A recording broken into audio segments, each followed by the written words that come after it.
Hello, welcome everybody. और आज हम पढ़ने जा रहे हैं एसी जनरेटर और ट्रांसफार्मर। एसी जनरेटर, इसका कंस्ट्रक्शन, वर्किंग, क्या-क्या बातें आपको एग्जामिनेशन पॉइंट ऑफ व्यू से याद रखनी है।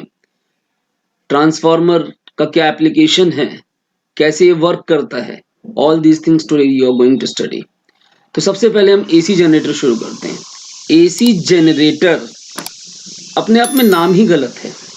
Generator means you are going to generate energy, and we all know that according to conservation of energy, according to the law of conservation of energy, you can never generate energy. नाम गलत है, it is a misnomer. नाम गलत है। It basically converts mechanical energy of rotation of coil. जब आप coil को rotate करते हैं तो उसकी mechanical energy को alternating electrical energy में convert करता है। It converts mechanical energy of rotation of coil into alternating electrical energy, and it is based on Faraday's laws of EMI. Faraday's laws of EMI. आपको अगर याद हो, आपने पढ़ा था कि अगर कोई भी कॉइल रोटेट करती है यूनिफॉर्म मैग्नेटिक फील्ड में और उसकी एक्सिस मैग्नेटिक फील्ड के परपेंडिकुलर है तो ईएमएफ इंड्यूस होता है। कॉइल की एक्सिस मैग्नेटिक फील्ड के परपेंडिकुलर है और जब वो रोटेशन करेगी मैग्नेटिक फील्ड में तो उसका फ्लक्स चेंज होगा continuously. Due to rotation of coil, flux will continuously change due to the change in orientation उसका एंगल बार बार चेंज हो रहा है एरिया वेक्टर का मैग्नेटिक फील्ड के साथ, और उसके कारण फ्लक्स लगातार चेंज होगा। और जब फ्लक्स लगातार चेंज होगा तो obviously EMF is going to be induced, and the form of EMF that we are going to obtain is alternating EMF. तो अपनी डेरिवेशन आप याद रखिए जो अपने ईएमएफ की निकाली थी रोटेशन ऑफ कॉइल के कारण। कॉइल जब रोटेट करती है axis perpendicular to field, let me remind you, ban omega sin omega t. This was the equation of EMF, and I said if the circuit is complete, current will flow, and that is alternating current I naught sin omega t. तो इसको हम detail में discuss करते हैं। Let us focus on to our notes. ये मैंने diagram बनाया हुआ है, ये मेरी कॉइल है। कॉइल को मैग्नेटिक फील्ड में रखा है। मैग्नेटिक फील्ड नॉर्थ और साउथ पोल के बीच में है। Magnetic field is in between north and south pole. Uniform magnetic field is there. This uniform magnetic field I can maintain with the help of permanent magnet or strong electromagnet. Permanent magnet हो काफी strong जिसके कारण uniform magnetic field बने, या फिर आप एक electromagnet ले लीजिए। और ये जो कॉइल है that is bound on A soft iron core. Soft iron core के ऊपर हमने काफी सारी कॉपर वायर की टर्न्स लगा रखी, insulated copper wire, and this arrangement is called armature. तो आर्मेचर बेसिकली रोटेट कर रहा है इस यूनिफॉर्म मैग्नेटिक फील्ड में, और इस हिसाब से रोटेट कर रहा है कि उसकी एक्सिस मैग्नेटिक फील्ड के परपेंडिकुलर है। तो देखिए, तो बेसिकली एसी जनरेटर क्या कर रहा है, it is going to convert mechanical energy of rotation into alternating electrical energy.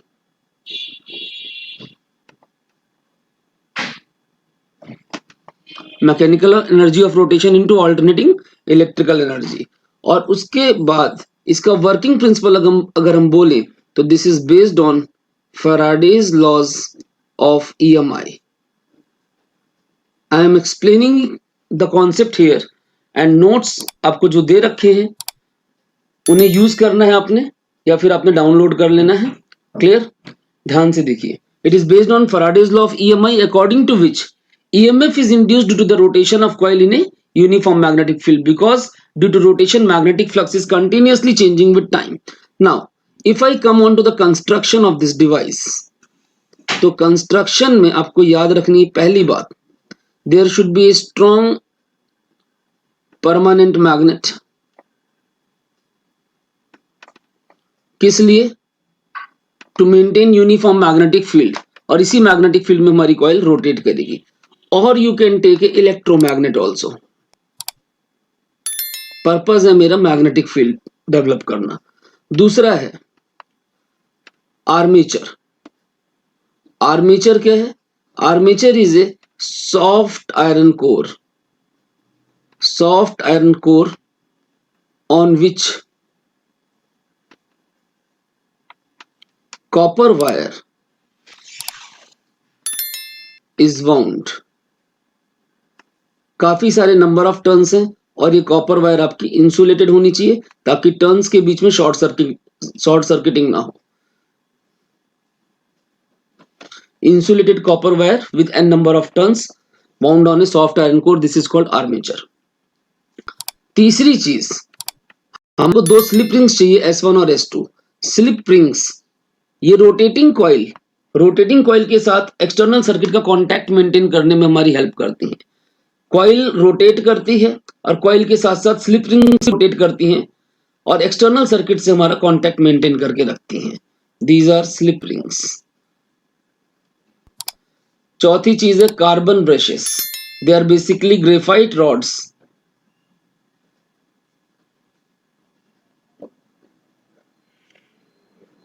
और इनका पर्पस क्या है? ये ब्रशेस B1 और B2, इनका पर्पस क्या है?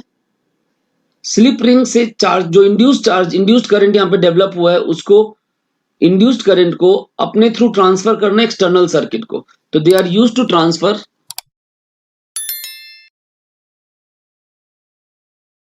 from the slip rings that is developed in the armature due to rotation of the coil। और पांचवी चीज है एक लोड रेजिस्टेंस, लोड जिसके क्रॉस हम आउटपुट ऑब्टेन कर सकें, लोड टू ऑब्टेन आउटपुट। तो ये बातें आपको ध्यान रखनी है। अब देखिए, जब हमारी ये कॉइल रोटेट करेगी तो हमें मालूम है कि इसके साथ जो magnetic flux, I am discussing the working and theory,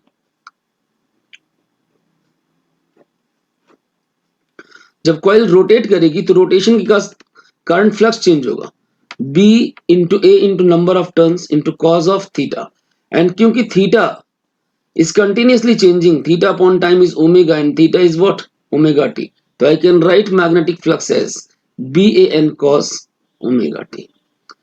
अब because this flux is continuously changing with time, EMF is induced in the coil and EMF induced हमें पता है that is minus d by dt of flux।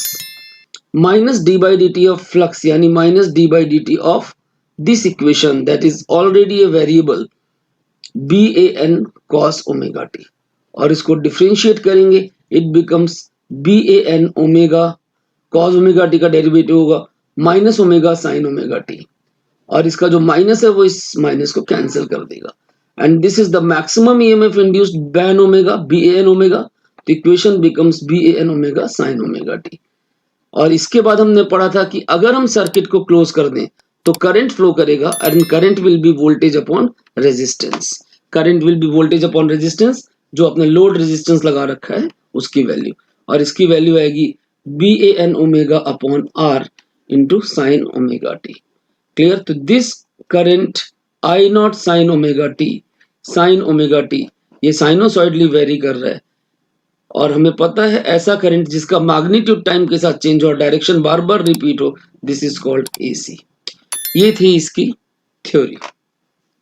अब सोचने वाली बात ये है कि मैंने कहा सर्किट तो कंप्लीट कर दो, लेकिन सर्किट इतना इजीली कंप्लीट नहीं होता। जैसे हमारी कॉइल रोटेट कर रही है मैग्नेटिक फील्ड में और आपको सर्किट कंप्लीट करना है। मान लीजिए दो तारें हैं लास्ट की आर्मेचर की, और आपने यहाँ पर एक लोड लिया, ये लोड है, इसको इससे कनेक्ट कर दिया, तो जब कॉइल रोटेट करेगी तो तारें लिपट जाएंगी।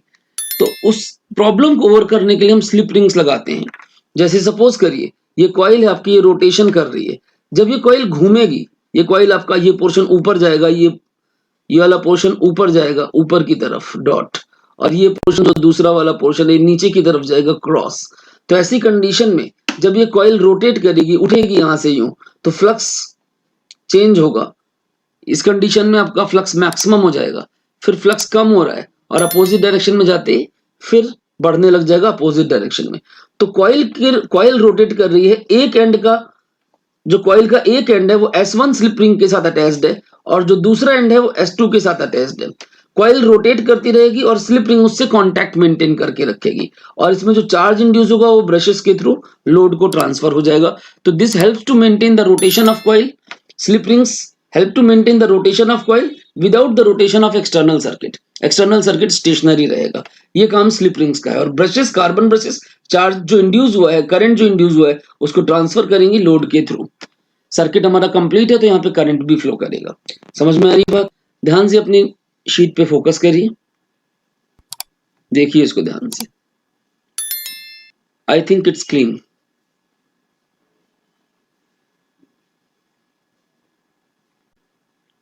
अब जब कॉइल रोटेट कर रही है मैग्नेटिक फील्ड में, फ्लक्स चेंज हो रहा है, ईएमएफ इंड्यूस हो रहा है, करंट भी फ्लो कर रहा है। ये डेरिवेशन आप पहले भी कर चुके हैं, दोबारा कर रहे हैं। इसको अब हम अलग अलग स्टेजेस पे देखना चाहते हैं। मान लीजिए सबसे पहले मेरी कॉइल परपेंडिकुलर थी, मैग्नेटिक फील्ड यहाँ से पास हो रहा है, मैक्सिमम फ्लक्स पास हो रहा है। जैसे जैसे इसका एंगल कम होगा, फ्लक्स कम होता जाएगा और इस पोजिशन पे जीरो हो जाएगा।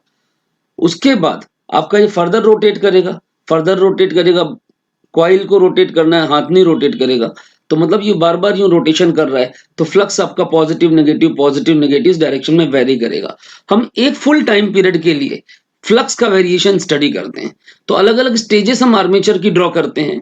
मैग्नेटिक फील्ड के अंदर आर्मेचर की अलग अलग stages, first stage, second stage, third stage ये वाली, फिर fourth stage and then fifth stage and so on.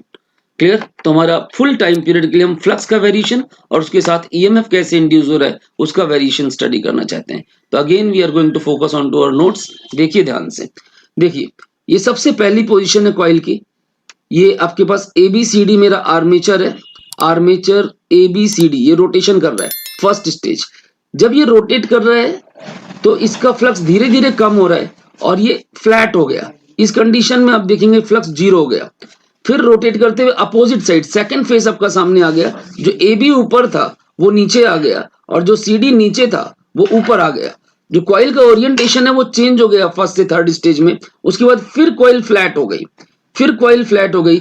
अगर यहाँ सेकंड फेज अप था तो यहाँ पर फर्स्ट फेज अप हो गया and then again flux becomes maximum and the first stage 1 is again attained at the stage 5. Clear? तो आपके पास first stage, second stage, third stage, fourth stage, fifth stage. अब ये जो सबसे पहली स्टेज हमने ली है, यहाँ पे हम देख रहे हैं flux is maximum at t is equal to 0. Now flux is decreasing, it is decreasing and it becomes 0. आपके पास 90 डिग्री रोटेशन के बाद प्लेन पैरेलल हो जाता है कॉइल का मैग्नेटिक फील्ड के t टाइम पीरियड के 1/4 पार्ट में। 90 डिग्रीज 1/4 360 पे कंप्लीट होता है, तो 1/4 पे प्लेन पैरेलल हो जाता है और फ्लक्स जीरो हो जाता है। फिर कॉइल कंटिन्यूअसली रोटेट कर रही है, धीरे धीरे फ्लक्स अपोजिट डायरेक्शन में मैक्सिमम हो जाता है, ये t/2 पर है। Clear? Flux is now again maximum but negative maximum opposite direction में and then again it becomes zero and then again positive flux is maximum. Clear? तो ये कॉइल का रोटेशन है फर्स्ट स्टेज। आप एक कोई भी शीट लीजिए, उसको रोटेट करके देखिए, ये आपको ओरिएंटेशंस नजर आएंगे। अब हमारे पास मैक्सिमम फ्लक्स है BAN, magnetic field into area into number of turns, क्योंकि cos थीटा 1 होगा। मिनिमम फ्लक्स जीरो, ये मैक्सिमम नेगेटिव माइनस BAN। यहां पर फिर से flux zero, flux is zero, और यहां पर फिर से पॉजिटिव मैक्सिमम BAN। क्लियर? तो अगर मेरे से कोई बोले कि फ्लक्स का ग्राफ फ्लक्स मैक्सिमम है और t/4 पे फ्लक्स जीरो हो गया, तो this is decreasing sinusoidally, sine theta के ग्राफ के अकॉर्डिंग। और यहां पर जाकर के ये फिर t/2 पे मैक्सिमम हो जाता है नेगेटिव डायरेक्शन में। Clear? And then again it becomes zero and then again it becomes maximum. This is the variation of flux and this is, अगर आप ध्यान दें, BAN maximum value and it is obeying cos omega t का format. कौन सा format obey कर रहा है? cos ओमेगा टी का। अब जब फ्लक्स घट रहा है तो ईएमएफ बढ़ेगा, फ्लक्स जीरो होगा, ईएमएफ मैक्सिमम होगा। फ्लक्स मैक्सिमम नेगेटिव, ईएमएफ फिर से zero. Flux zero, EMF maximum positive and then zero. तो this is the variation of EMF and we know that this is minus d/dt of flux and this is going to become BAN omega sine omega T.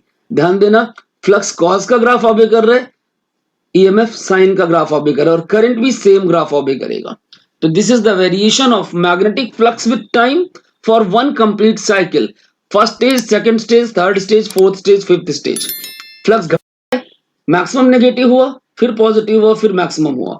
EMF sign को 90 degree phase difference पे है। EMF आपका जब flux घट रहा है तो EMF बढ़ रहा है, जब फ्लक्स अपोजिट डायरेक्शन में बढ़ रहा है तो ईएमएफ घट रहा है। फ्लक्स मैक्सिमम नेगेटिव हुआ, ईएमएफ जीरो हुआ। फ्लक्स फिर बढ़ रहा है, ईएमएफ अपोजिट डायरेक्शन में घट रहा है। फ्लक्स बढ़ते बढ़ते मैक्सिमम हुआ, ईएमएफ जीरो हो गया। क्योंकि जब भी फ्लक्स मैक्सिमम होगा, चाहे वो पॉजिटिव या नेगेटिव, तो उसका रेट ऑफ चेंज जीरो हो जाएगा और उस टाइम पे ईएमएफ जीरो हो जाएगा। तो this complete thing you have to explain as per your notes when it is asked that explain the working construction of AC generator. तो आई थिंक आपको यहाँ पर एसी जनरेटर क्लियर हुआ। ये जितनी चीजें मैंने लिख के दी हैं इनको याद कर लीजिए, ध्यान से समझिए और अगर कोई डाउट्स है तो आप इस स्लाइड को रिप्ले कर सकते हैं या फिर मुझसे कंसल्ट कर सकते हैं। और लेक्चर नोट्स आप अपने कंप्लीट रखिए ताकि आपको इसमें दिक्कत ना हो। Writing consumes a lot of time and the presentation should be very neat, जैसे मैंने आपको अभी शीट पे बना के दिखाया है। मैं शीट फिर से फोकस करता हूं, आप इसको कॉपी करिए, 2 मिनट टाइम लगेगा, but do it neatly and I think it's clean. Note करिए फटाफट। अब जो इंड्यूस्ड करंट की डायरेक्शन है उसको समझने के लिए हम लोग फ्लेमिंग्स राइट हैंड रूल का यूज कर सकते हैं कि इंड्यूस्ड करंट जो ऑल्टरनेटिंग करंट है वो कैसे वेरी कर रहा है। तो we can use Fleming's right hand rule. शायद आपको ध्यान हो कि राइट हैंड की तीनों फिंगर्स को जब हम परपेंडिकुलर रखते हैं तो IBM, I is induced current, central finger, B is magnetic field, forefinger, and thumb is going to give you the direction of motion। अगर कंडक्टर का मोशन थंब के अलॉन्ग है और मैग्नेटिक फील्ड आपका फोर फिंगर के along है तो central finger is going to give you the direction of induced current. Clear? तो अपनी नोट्स पे फिर से फोकस करते हैं हम। Let us attach one more sheet so that we can understand it very clearly. देखिए इधर ध्यान से, ये मैं फर्स्ट स्टेज डिस्कस कर रहा हूं। आपके पास AB आर्म ऊपर है और CD आर्म नीचे है। अब ये आर्म इधर जा रहा है, ये आर्म नीचे की तरफ जा रहा है और ये आर्म फर्दर और नीचे की तरफ जा रहा है। तो ऐसी कंडीशन में अगर आप देखें IBM, मोशन इधर है, मैग्नेटिक फील्ड आपका इस डायरेक्शन में, और मोशन कहाँ जा रहा है? ऊपर से नीचे की तरफ, डाउन यानी क्रॉस की तरफ। ये मोशन है और ये मैग्नेटिक फील्ड है। तो इंड्यूस्ड करंट कहाँ होगा? IBM, IB इधर है और मोशन कहाँ है? डाउन। तो आपके पास इंड्यूस्ड करंट कहाँ आ रहा है? इसमें नीचे की तरफ। IBM, B इधर है, मोशन नीचे की तरफ है इस कंडक्टर का। आपके पास this conductor is going down rotation के बाद, तो यहाँ पर करंट कैसे आ रहा है? करंट आपका ये आ रहा है। तो इस कॉइल में करंट कैसे होगा? जब आप नेक्स्ट हाफ में देखेंगे, यहाँ पर जब फ्लक्स आपका 0 हो गया तो तब तक करंट आपका इसी डायरेक्शन में। उसके बाद जब आप थर्ड स्टेज पे आते हैं अपनी, तो क्या हुआ? AB नीचे आ गया, अब आपका CD नीचे की तरफ जा रहा है। तो जो CD पोर्शन आया हमारे पास, यहाँ पर आ गया CD पोर्शन और ये हो गया AB पोर्शन। तो अब क्या हुआ? अब CD पोर्शन में करंट नीचे की तरफ जा रहा है और AB में ऊपर की तरफ जा रहा है। तो पहले AB में डाउन जा रहा था, अब AB में अप जा रहा है। पहले AB में डाउन जा रहा था, अब AB में अप जा रहा है। पहले CD में अप जा रहा था D से C की तरफ, अब C से D की तरफ जा रहा है। मतलब करंट की polarity is being reversed. Polarity is being reversed. This can be explained using Fleming's right hand thumb rule. Clear? समझ में आ रही बात? क्लियर? एक बार फिर से देख लीजिए, मैं दूसरी तरीके से एक्सप्लेन करता हूं। मान लेता हूं मेरी कॉइल फ्लैट है, कॉइल फ्लैट है, ये AB है और ये CD है। अब ये ऊपर जा रहा है, ये वाला पोर्शन ऊपर जा रहा है और ये वाला पोर्शन नीचे जा रहा है। मैग्नेटिक फील्ड इधर है। अब बताइए, IBM मोशन कहाँ है? ऊपर की तरफ, मैग्नेटिक फील्ड इधर। तो इंड्यूस्ड करंट इधर हो गया। इस केस में इंड्यूस्ड करंट इधर हो गया, ये इंड्यूस्ड करंट है। क्लियर? अगले हाफ में जब CD इधर हो गया और AB इधर हो गया, तो ऐसी कंडीशन में अब क्या हो रहा है? अब ये नीचे जा रहा है और ये ऊपर आ रहा है। तो इसमें करंट की डायरेक्शन ये हो जाएगी और इसमें करंट उल्टा हो जाएगा। तो करंट देखिए पहले किस फॉर्म में जा रहा था? ABCD साइकिल ऑबे कर रहा था। अब करंट क्या कर रहा है? CDAB साइकिल ऑबे कर रहा है, CDAB cycle, and that is reverse. तो करंट की डायरेक्शन बार बार clockwise anti clockwise, this is being reversed and this is what we say AC alternating current. और इसी को हमने ग्राफिकली ड्रॉ किया हुआ है कि साइन वेव की इक्वेशन को ऑबे कर रहा है।